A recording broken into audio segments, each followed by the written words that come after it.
Guys मेरी YouTube family आज आपको कश्मीरी सीमा कश्मीरी कुक में स्वागत है। गाइस आज मैं दे दम आलू कश्मीरी। देखिए आलू उबाल दिया, सब पानी में डाल दिया छेद करके। फिर तेल डालेंगे। गाइस देखिए तेल गर्म हो गया, वैसे दम आलू डाल देंगे।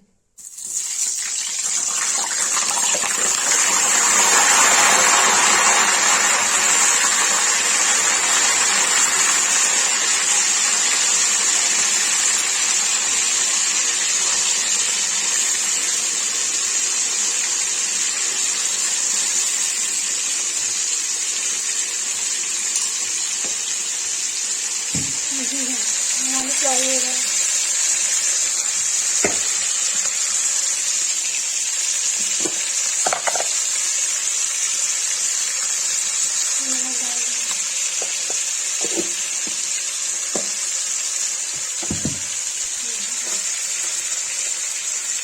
जब आलू महरून फ्राई हो जाएगा तो उससे निकाल देंगे। देखिए आलू फ्राई हो रहा है।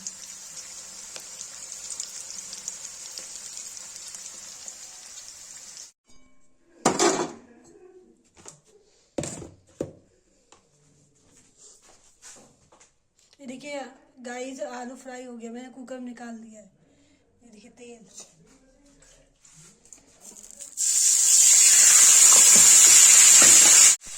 गाइस देखिए हल्दी डाल दिया, इसे लाल मिर्च डाल दिया। गाइस देखिए मैंने इसे लाल मिर्च हल्दी और दही डाल के इसे मिला दिया है। तो इसे उबाल आ जाएगा, ये दम आलू में डाल के एक सीटी दे दें। गाइस देखिए दम आलू बन गया है। गाइस देखिए दम आलू बन गया है। जिसको ये रेसिपी पसंद है लाइक कमेंट शेयर सब्सक्राइब जरूर करें।